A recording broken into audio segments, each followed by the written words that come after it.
Oke, belum ada juga yang masuk. Maka pada kesempatan ini Bapak tetap akan memberikan materi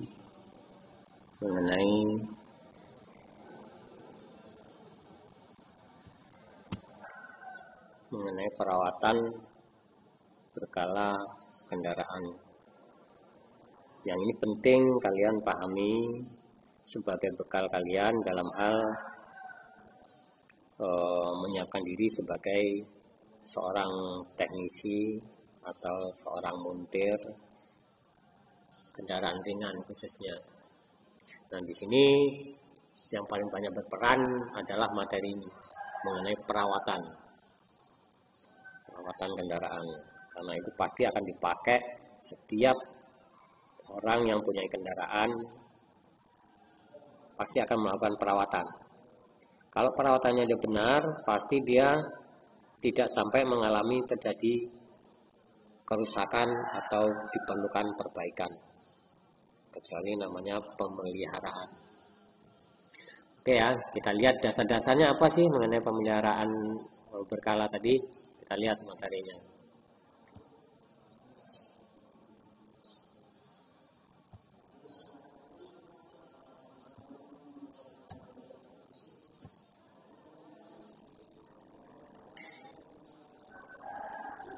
Yang terkenal di luaran itu disebutnya adalah perawatan berkala atau periodic maintenance, atau ada lagi yang menyebutnya perawatan rutin. Ibaratnya kita tuh kalau manusia seperti mandi, gosok gigi, cuci kaki, cuci tangan, itu adalah hal yang dilakukan untuk perawatan agar tidak mengalami kerusakan, ya. Jadi kalau kita rutin melakukan perawatan berkala, pasti tidak akan mengalami kerusakan. Jadi pengertian daripada perawatan berkala, suatu pekerjaan yang untuk merawat yang dilakukan oleh seorang teknisi atau mekanik atau montir, karena berkaitan dengan kendaraan ya berarti terhadap unit kendaraan, hanya secara berkala. Secara berkala itu bisa ada dua faktor. Ada dari umur lamanya dipakai, ada dari kualitas atau jarak tempuh. Ya, itu pengertiannya untuk perawatan berkala. Jadi ada dua, yaitu dilihat dari waktu kendaraan dipakai dan jarak tempuh, kuantitas dan kualitas kendaraan tersebut. Jadi misalkan kita punya kendaraan, nggak mesti harus 3 bulan dirawat 3 bulan, enggak juga, harus dilihat juga dari kilometer. Jadi kalau kilometernya udah jauh, udah pada batas waktu yang ditentukan jarak tempuhnya tadi, walaupun waktunya belum masuk misalkan 3 bulan, ya kita pasti dilakukan perawatan, ya. Oke, selanjutnya tujuannya adalah agar kendaraan-kendaraan pelanggan tadi tetap pada kondisi prima. Jadi kita mempertahankan kendaraan tersebut pada kondisi prima, sehingga pelanggan atau customer tadi lebih tenang memakai kendaraan tersebut, lebih percaya ya terhadap kendaraan tersebut. Jadi tidak sekedar kita beli kendaraan tapi kita nggak bisa melakukan perawatan, artinya kalau kita pakai tahu-tahu di tengah jalan rontok semua. Nah, yang menjadi perhatiannya yaitu tadi, kemungkinan adalah bisanya dihindari atau dapat dihindari kalau terjadi masalah yang lebih besar. Contohnya tadinya bunyinya masih pelan, tapi kalau nggak kita rawat, lama-lama dia jadi kenceng, lama kenceng, lalu tahu-tahu patah karena kita nggak ada yang memperhatikan. Itu satu. Kemudian yang kedua, kendaraan dapat dijaga pada kondisi yang memenuhi persyaratan hukum. Apa itu persyaratan hukum? Ya contohnya kemampuan pengeremannya harus baik secara hukum, kan ada undang-undang lalu lintas. jalan raya itu ada. Kemudian lampu sennya berfungsi atau enggak, lampu remnya berfungsi atau enggak, itu udah mengenai undang-undang juga. Apalagi yang berkaitan dengan lingkungan yang disebut dengan uji emisi. Uji emisi itu adalah kualitas dari gas buang atau knalpot yang dihasilkan oleh kendaraan harus memenuhi standar daripada undang-undang yang berlaku pada negara atau daerah masing-masing. Kemudian yang ketiga, kendaraan dapat menjadi lebih awet kalau kita rutin. Ya ibaratnya kalau manusia itu tadi, kalau kita nggak pernah mandi, tahu-tahu sakit tahu-tahu putus. Itu ya, putus jarinya atau karena busuk lah. Itulah yang diartikan dengan perawatan berkala. Sehingga kalau kita melakukan perawatan berkala secara rutin dengan prosedur yang benar, kita akan mendapatkan kendaraan kita atau kendaraan pelanggan tadi lebih aman dan pastinya ekonomis. Ya. Selanjutnya, apa tujuannya kita melakukan pembelajaran perawatan berkala ini? Ya, kita sebagai calon teknisi ya harus mampu memahami macam-macam perawatan berkala sesuai jenis kendaraannya, karena jenis kendaraan itu beda-beda. Cara melakukan perawatannya itu dilihat dari jenis kendaraannya. Kalau kendaraan yang penumpang, ya perawatannya sendiri. Kalau untuk kendaraan angkutan barang, perawatan sendiri. Kalau untuk kendaraan yang untuk balap juga sendiri, gitu ya. Nah, kalau ibaratnya manusia itu adalah kalau orang yang pekerja kantoran melakukan perawatannya itu minimal untuk mandinya mandi bisa 2 kali cukup pagi sore. Tapi kalau untuk misalkan yang orang pekerja berat, contohnya misalkan militer atau misalkan tukang angkut barang, dia bisa mandi itu bisa 3 atau 4 kali sehari. Karena habis bekerja 2 jam, dia mungkin udah kotor badannya, udah gatal, dia harus mandi. Militer pun juga gitu, habis latihan 2 jam, ya dia kotor ya harus mandi. Selesai mandi, nanti latihan lagi ya kotor, mandi lagi. Gitu ya. Nah, selain itu, kalian atau kita diharapkan mampu melakukan perawatan berkala tadi secara SOP, secara prosedur yang benar, sesuai dari tipe kendaraan tadi, kemudian kondisi umur kendaraan tadi, sangat menentukan. Yang pasti adalah kita harus melakukan sesuai aturannya. SOP itu standar operasional prosedurnya.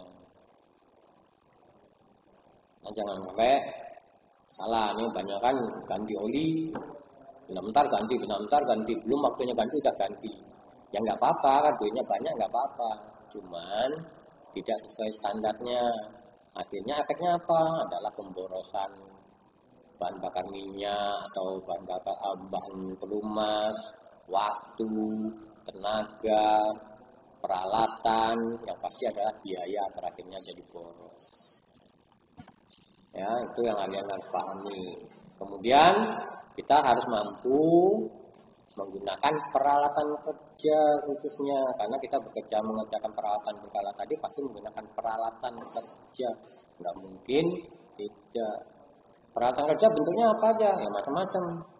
Ada namanya peralatan tangan atau hand tool, kemudian ada peralatan bengkel atau workshop equipment, kemudian ada peralatan ukur, measuring tools, ada peralatan power atau power tools. Yang pasti semua peralatan tadi kalian diharapkan mampu menggunakannya secara aman dan benar. Itu tujuannya kita belajar tadi. Teorinya nggak banyak, tapi perlakuan prakteknya nanti yang kita perlukan ya.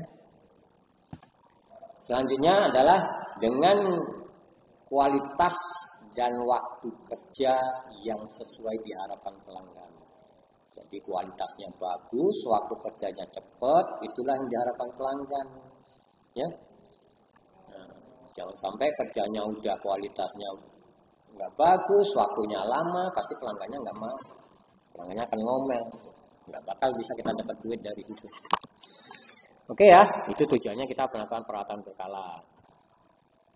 Nah, untuk melakukan perawatan berkala pasti kita harus mengenal komposisi kendaraan tersebut. Apa saja sih komposisinya kendaraan tersebut? Atau kendaraan itu terdiri dari apa saja sih? Kan macam-macam. Ada bagian mesin, contohnya ada bagian mesin atau yang dikatakan sebagai sumber tenaga penggeraknya. Kemudian ada yang bagian disebut dengan pemindah tenaga atau pemindah daya, yang itu terdiri daripada sistem kopling dan sistem transmisi. Kemudian ada sistem rangka atau bagian rangka atau chassis terkenalnya.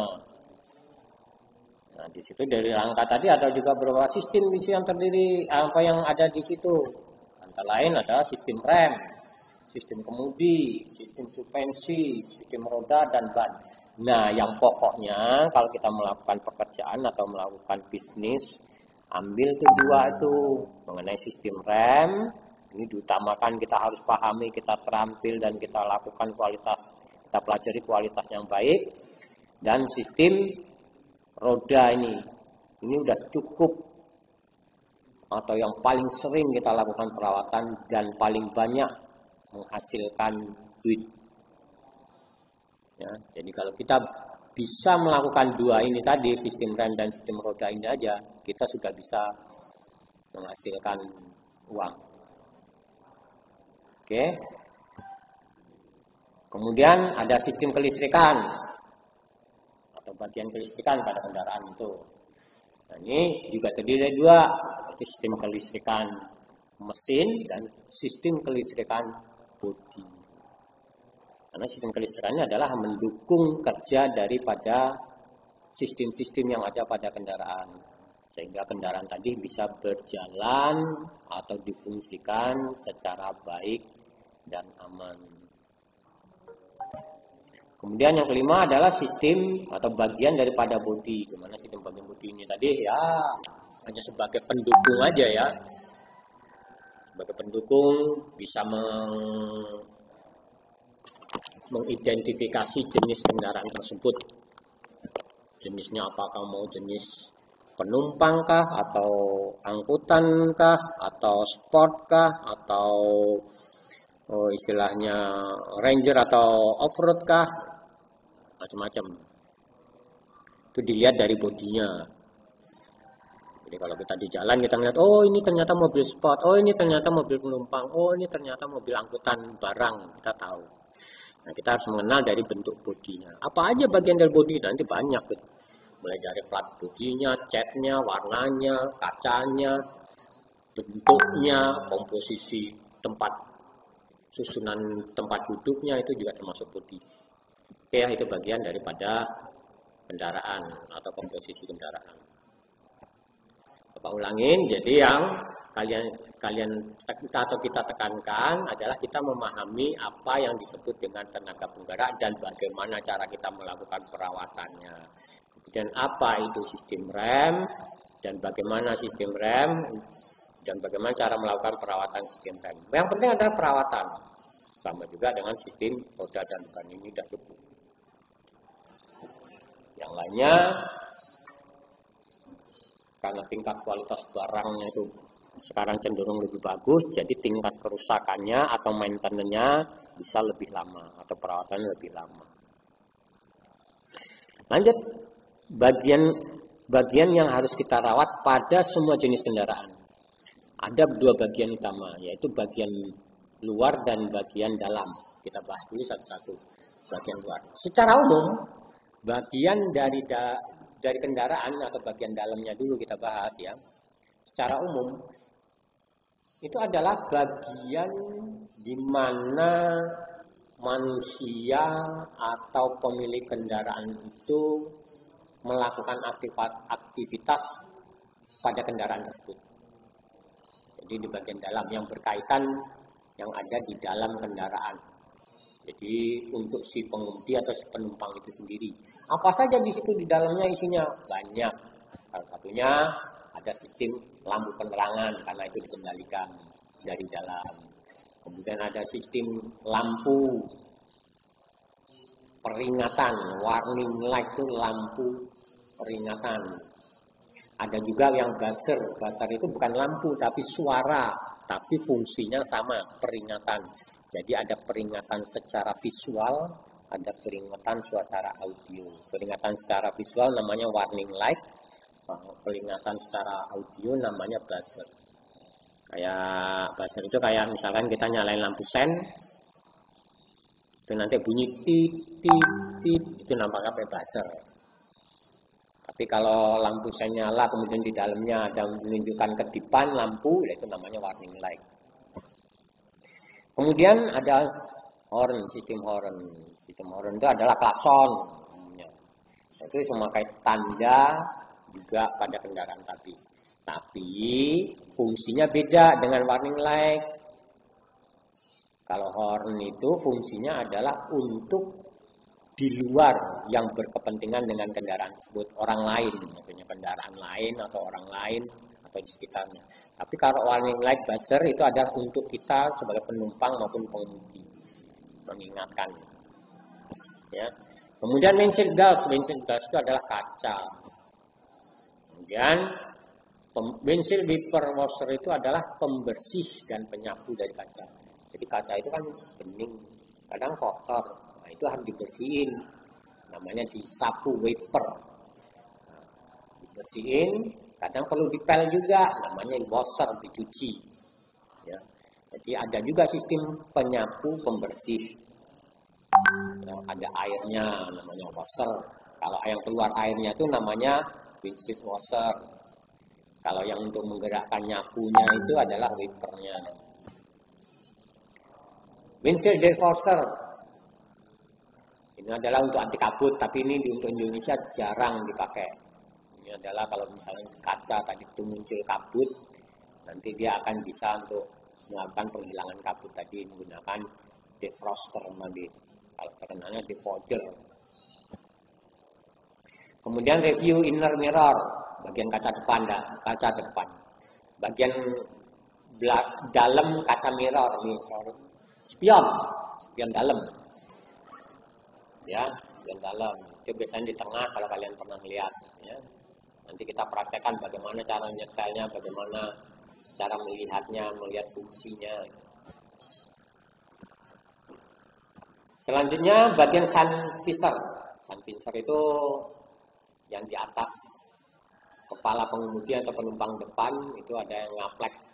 Nah, jika harus kita lihat ya bendanya. Jadi kalau misalkan ada kita ngendarain kemudian sinar matahari terang di depan kita, itu bisa diturunin supaya kita nggak silau. Namanya sun visor. Sekarang sun visor sekarang itu udah bisa bikin elektrik, kerjanya pakai listrik. Kemudian steering wheel. Steering wheel itu stang kemudi. Stang setir. Nah, stang setir. Itu yang perlu kita perhatikan semua saat kita di dalam. Kemudian tempat duduknya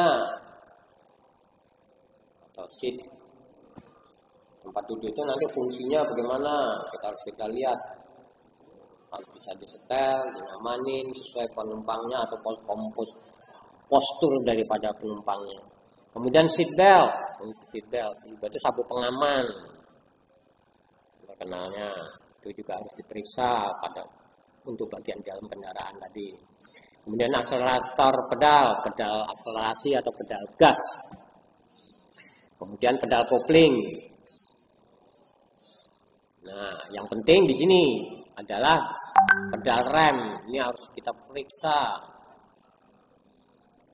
Sebenarnya semua tetap, tapi kita prioritaskan adalah ini pedal rem, kemudian kerja dari booster rem, kemudian rem parkir. Itu sangat kita perlukan atau kita prioritaskan dalam kita melakukan perawatan berkala pada kendaraan pada bagian dalamnya, ya.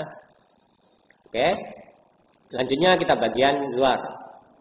Di bagian luar kendaraan secara umum kita lihat adalah bagian dari pegada kendaraan yang berkaitan dengan lingkungan di sekitarnya yang di luar, ya.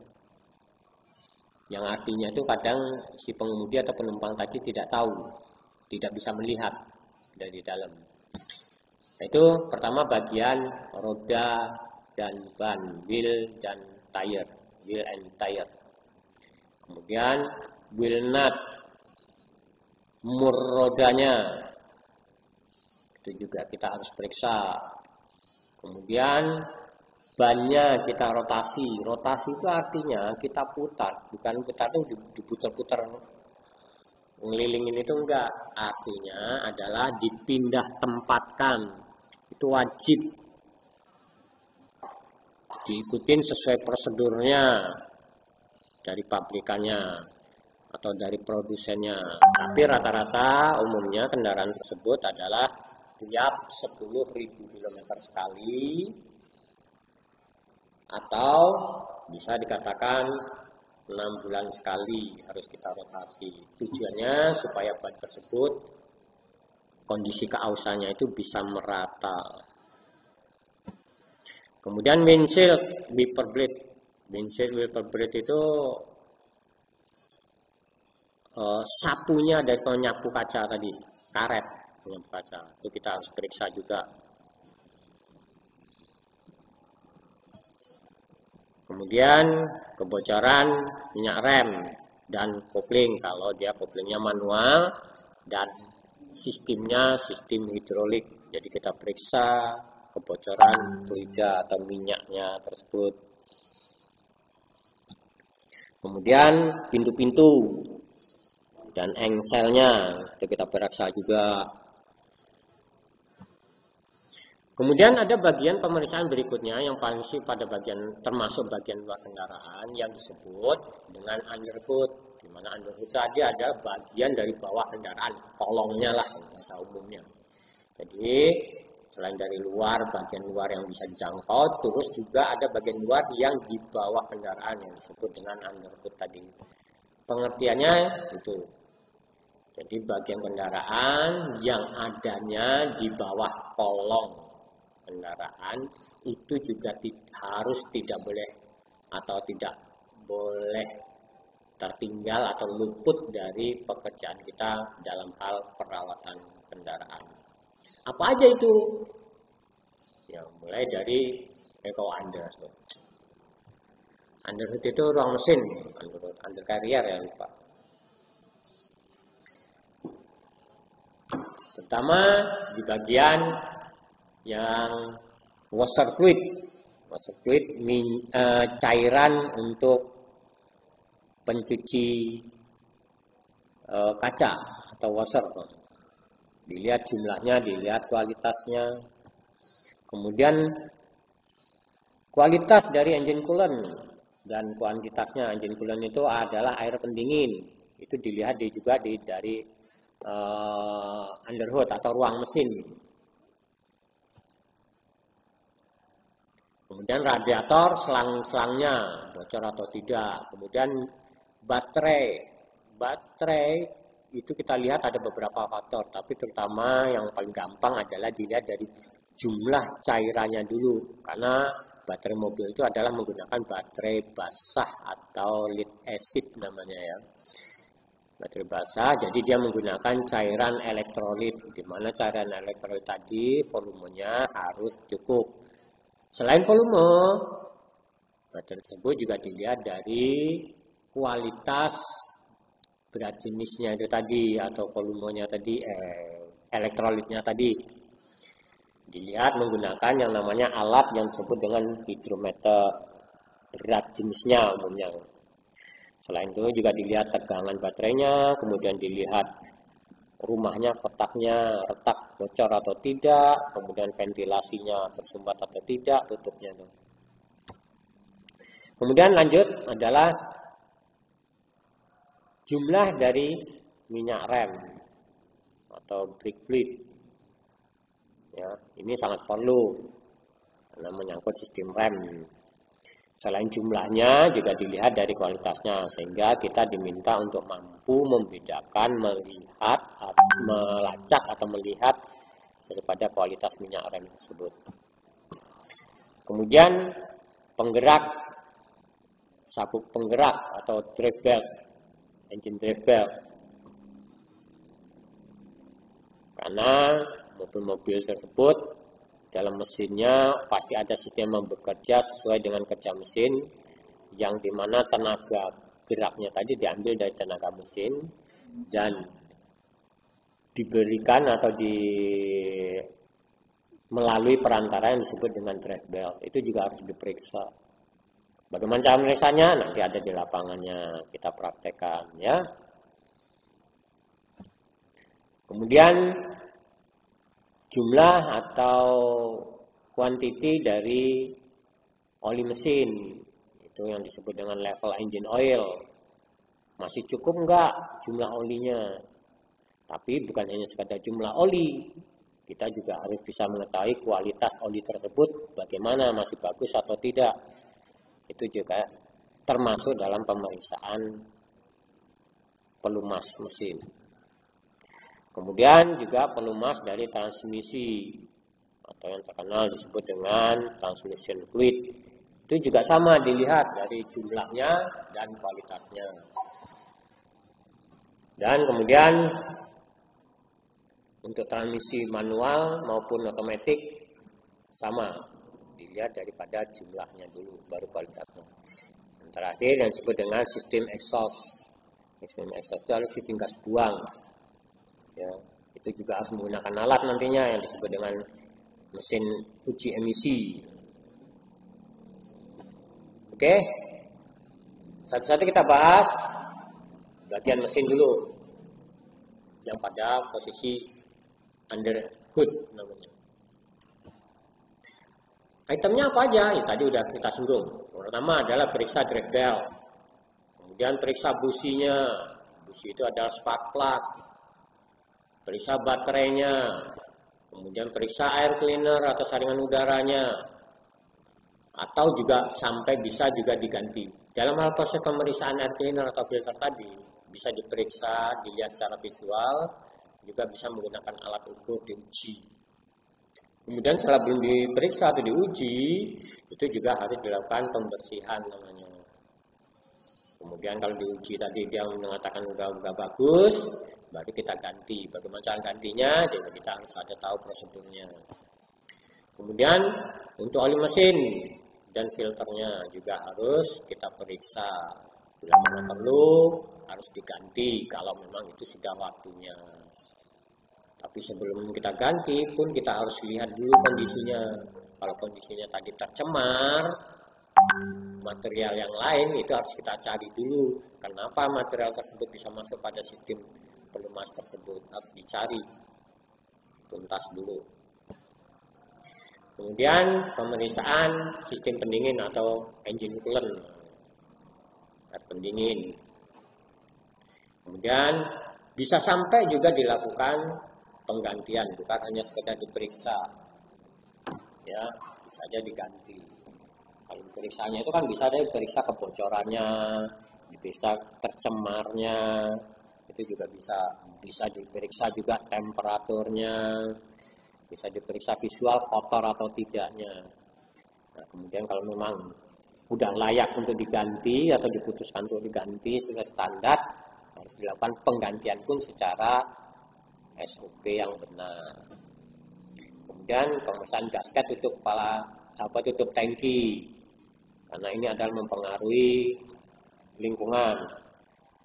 Karena di tangki itu adalah mengandung gas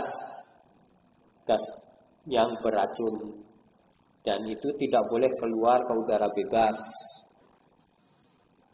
Makanya di tangki tadi, ditutup tangkinya itu ada yang bagian seal sama gasket yang untuk melindungi tangki tadi terhubung dengan udara luar.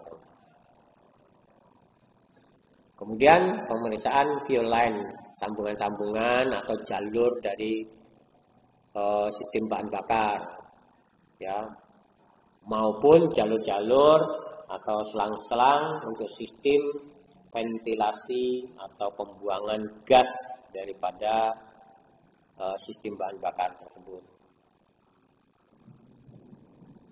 Kemudian pemeriksaan exhaust, pipa gas buang, juga yang kaitannya yang munting-muntingnya. Munting-munting itu ada gantungan knalpotnya itu loh, gantungan exhaustnya.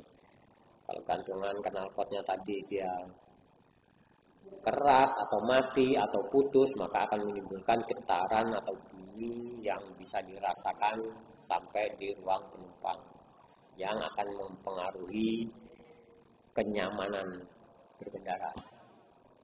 Kemudian yang terakhir yang disebut pemeriksaan carpoal kanister. Mana carpoal kanister tadi adalah suatu alat pada sistem mesin yang berfungsi untuk menghilangkan gas beracun dari sistem bahan bakar pada kendaraan. Karena bahan bakar kendaraan tadi kan banyak gasnya yang menghasilkan gas, yaitu dari proses penguapan bensin itu sendiri. Nah, penguapan bensin tadi tidak boleh dikeluarkan atau bebas terbuang di luar udara bebas. Itu harus disaring atau difilter dulu dengan menggunakan carpoal kanister. Itu bagaimana cara meriksanya? Ada aturannya, tinggal kita ngikutin. Semua peraturan mengenai sistem permesinan yang ada di sini, komponen yang ada di sistem permesinan tadi harus kita lakukan perawatan saat kita melakukan pekerjaan perawatan kendaraan khususnya. Karena mobil-mobil sekarang dia sudah banyak menggunakan sistem EVI, ya kita juga harus bisa memahami bagaimana cara pemeriksaan sistem EVI. Nah, untuk melakukan pemeriksaan sistem EVI tadi, kita harus punya teorinya dulu. Makanya untuk itu tadi, kita harus mempelajari secara teorinya dulu. Apa itu EVI? Bagaimana cara kerja dasarnya EVI? Jenisnya apa saja itu EVI? Komponennya apa saja itu di EVI? Dan fungsi komponennya itu untuk apa? Ya, itu harus kita pelajarin. Sehingga kita nanti waktu kita melakukannya, kita bisa lebih cepat, tepat, otomatis akurat, ya. Nah, karena ini berkaitan dengan bahan bakar, ya berarti kita harus tahu proses namanya keamanan.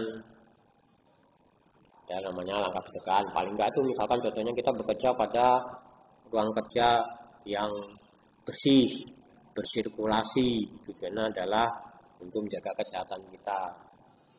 Kemudian dengan keamanan bisa menggunakan APAR. Makanya kamu di kelas 10 ada namanya materi APAR, materi K3 kan ya. Tujuannya adalah itu tadi, supaya kita melakukan pekerjaan tadi dengan kondisi aman dulu, baru kita bisa menghasilkan uang. Ya. Jadi kita harus tahu pencegahannya, kita memahami teorinya, teori keamanannya sampai teori dasar daripada sistem EVI. Kemudian kita memahami diagram sistem EVI itu, ya, sesuai dengan jenisnya EVI itu apa saja. Kemudian karena kita menyangkut praktek, kita diminta untuk memahami lokasi komponen-komponen tadi. Karena setiap produsen itu komponen-komponennya walaupun fungsinya sama, kadang-kadang tempatnya itu bisa berbeda. Tapi secara fungsinya, prinsip kerja dasarnya adalah semua sama. Ya. Kemudian pemeriksaan. Nah, ini karena dia menyangkut elektronik, ini agak susah. Ini nanti kamu di kelas 12 kamu pahami. Pemeriksaan terhadap penyakit yang intermiten. Intermiten itu kadang-kadang timbul, kadang-kadang enggak. Ya. Nah, tadi kita harus tahu, tadi Bapak bilang, pemeriksaan dasar dari sistem EVI, atau kita memahami diagram sistem EVI dulu. Kemudian kita memahami tabel gejala problem. Tabel gejala problem ini secara umum sebenarnya semua sama, produsen apapun. Tapi beberapa produsen bisa melakukan perbedaan. Sehingga setiap kita melakukan pekerjaan tadi, kita harus mengacu kepada jenis atau produk dari kendaraan tersebut. Jenis bukan hanya sekedar jenis, tapi juga dilihat dari tahun produksinya. Karena dari merek yang sama, tahun produksinya berbeda, jenis yang berbeda, otomatis akan menghasilkan prinsip kerja atau peraturan kerja yang berbeda. Ya, kita lanjut. Kemudian sistem diagnos. Sistem diagnos ini adalah tujuannya untuk mempermudah kita. Jadi kita tinggal ngikutin saja dari peraturan perusahaan tersebut atau produsen tersebut ada menggunakan sistem diagnos.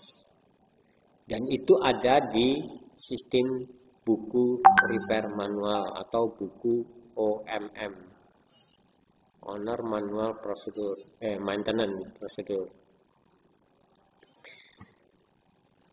Kemudian bagaimana kita memeriksa dan menghapus menggunakan peralatan high-tech-nya. Nah, karena sistem elektronik, dia ada alat bantu untuk memeriksa yang disebut dengan scan tool. Kalau terkenalnya digunakan scan tool, atau juga ada intelligent tester, atau ada engine management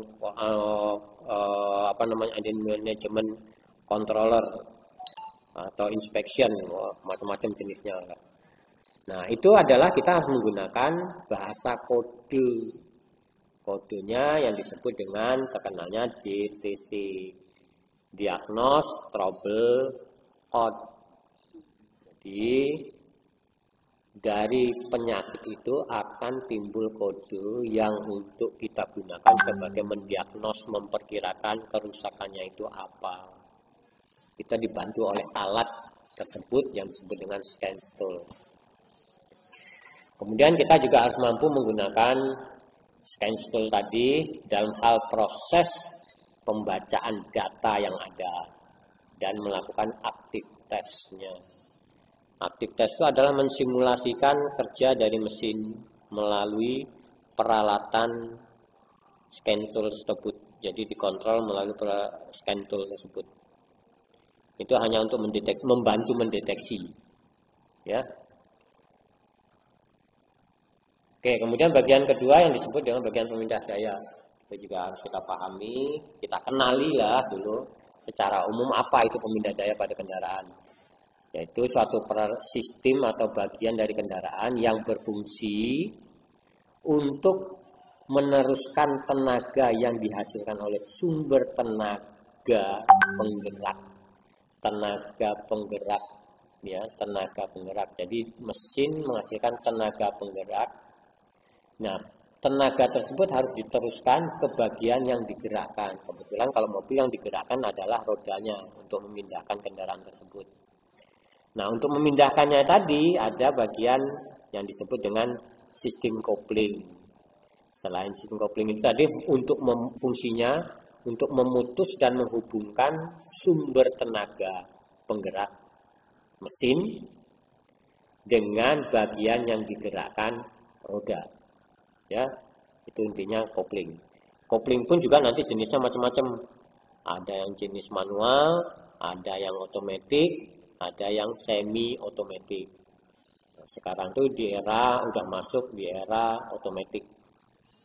Kita aja udah sekarang banyak menggunakan motor matic, ya. Tapi kopling pasti ada di matic pun.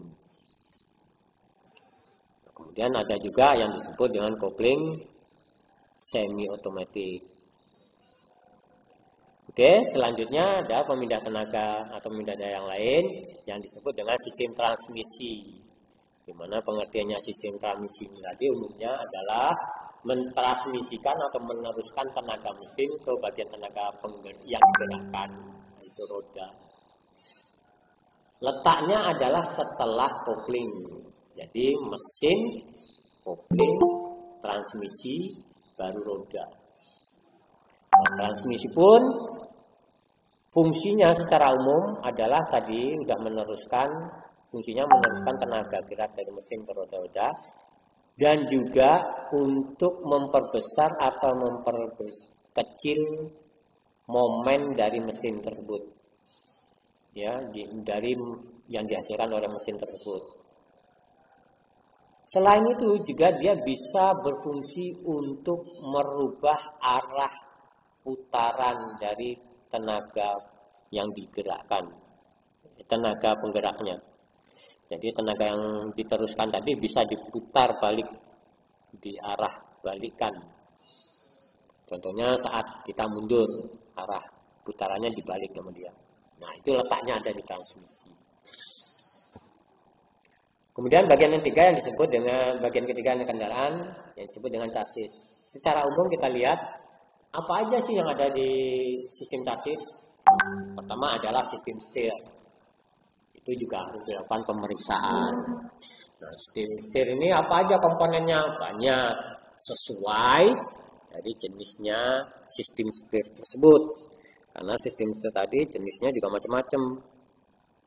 Ada yang manual, ada yang power steering, ya, ada yang mekanik, ada yang hidrolik, ada yang elektrik, ya.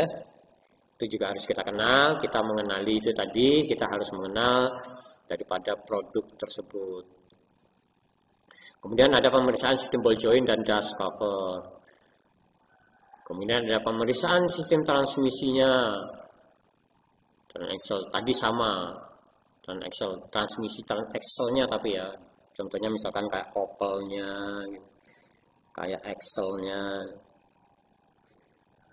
Nah, kemudian sistem transmisi otomatis kita periksa minyaknya. Nah, matic kalau transmisi otomatis. Yang manual ya sama, minyaknya juga harus diperiksa juga, fluidnya harus diperiksa juga. Ya, tuh. Kemudian proses penggantian, selain diperiksa kemungkinan diganti ada, makanya kita diminta untuk bisa mampu melakukan penggantian minyak transmisi atau oli manual transmission fluid. Kita latihan nanti di situ, belajar di situ bagaimana melakukan perawatan penggantian minyak transmisi secara yang aman dan benar, dan memilih minyak tersebut yang tepat, ya. Kemudian pemeriksaan suspensi depan dan belakang. Suspensi adalah bagian daripada kendaraan yang berfungsi untuk meredam kejutan dari kondisi jalan. Dan yang akhirnya tujuannya adalah untuk memberi kenyamanan dalam berkendara untuk penumpang. Kalau untuk barang dia nggak perlu kenyamanan, ya. Penting bisa ke bawah. Nah, itu ada letaknya di depan dan di belakang kendaraan. Dan jenisnya pun juga macam-macam. Ada yang tipe double wishbone, ada yang McPherson, kemudian ada yang menggunakan udara, juga ada air suspension namanya. Kalau kita mengenal di bis-bis itu ada air suspension, berarti kendaraan yang menggunakan udara dalam sistem suspensinya. Kemudian pemeriksaan jumlah oli diferensial. Nah, ini kalau masih yang terpisah, diferensial masih terpisah, pasti kita melakukan pemeriksaan juga. Ini terutama untuk kendaraan yang menggunakan penggerak roda belakang, mesinnya di depan. Ini masih menggunakan diferensial. Nah, bagaimana cara meriksanya? Bagaimana cara ganti olinya? Dan oli apa yang harus tepat kita pakai? Kemudian pemeriksaan propulsor. Nah, yang lebih penting lagi untuk sistem chassis adalah sistem rem. Ini sangat paling sering kita lakukan perawatan atau dilakukan perawatan, karena ini bekerjanya paling berat pada kendaraan, ya. Secara umum sebenarnya kita sebelum memahami atau belajar mengenai perawatannya, pemeliharaan umumnya, kita harus mengenal dulu rem itu gunanya untuk apa. Fungsi daripada rem secara umum ada dua fungsi, yaitu memperlambat lajunya kendaraan saat dia berjalan. Yang kedua, untuk menghentikan lajunya kendaraan tersebut. Nah, ditambah yang ketiga adalah mempertahankan kondisi dia berhenti pada jalan, baik itu menurun maupun nanjak atau tanjakan. Itu fungsi dari rem pada umumnya. Jenisnya pun juga macam-macam. Ada yang gesek, ada angin juga ada. Tapi secara umum adalah kebanyakan menggunakan gesek. Cuman cara menggerakkannya macam-macam. Ada yang secara mekanik, ada yang secara hidrolik, ada yang menggunakan angin atau udara yang disebut dengan rem angin. Itu juga ada perlakuannya beda-beda. Nah, kita bicara yang umum aja, yaitu bagaimana cara perawatan rem. Apa aja yang ada di rem komponennya. Pertama adalah kita melakukan pemeriksaan namanya kerja booster, yang bagian dalam kendaraan tadi di depan kita lihat ya. Pemeriksaan daripada bagian dalam kendaraan, kita memeriksa kerja daripada booster. Kita harus punya pengetahuan dan kita harus mampu melakukannya, harus belajar. Ya, nggak usah jadi teknisi. Kalau kita punya mobil, kita pakai mobil, kita harus tahu boosternya ini bekerja atau enggak, karena ini adalah menentukan keamanan dalam kita menggunakan kendaraan tersebut saat kita mengoperasikan sistem rem. Karena rem sekarang itu adalah dibantu menggunakan kerja booster supaya kerja kita lebih efisien, tenaga kita lebih ringan. Apa itu booster? Kita harus mengenal. Booster adalah suatu peralatan yang ada di sistem mesin rem yang gunanya untuk membantu meringankan tenaga kita dalam mengoperasikan sistem rem dengan memanfaatkan kevakuman udara. Nah, kevakuman udara itu didapat dari kerjanya mesin atau menggunakan pompa khusus atau pompa vakum. Kemudian yang kita periksa lagi atau kita harus ketahui adalah memeriksa pedal rem. Di mana pedal rem ini kita periksa tujuannya adalah untuk memenuhi standar operasional kerja dari rem tadi, masuk atau enggak, sesuai atau enggak. Nah, apa saja diperiksa di sistem pedal rem tadi? Ada 3 faktor yang kita periksa atau kita amati atau kita ukur atau kita setel. Pertama namanya tinggi bebas pedal. Kemudian ada kedua yang disebut dengan free play atau gerak bebas dari pedal. Nah, kemudian ada namanya jarak cadangan dari pedal rem. Ya, jarak cadangannya berapa ada. Nah, itu bagaimana cara melakukannya harus kita lakukan. Oke? Dan kita praktekkan pastinya lakukan itu. Kemudian yang ketiga adalah memeriksa sistem rem parkirnya.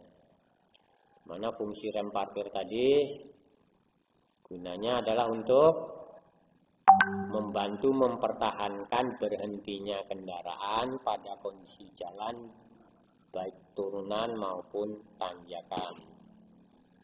Ya, bentuknya, jenisnya rem parkir pun juga bermacam-macam. Dilihat dari kerjanya, tapi secara umumnya adalah dia menggunakan mechanical. Ada juga yang menggunakan listrik.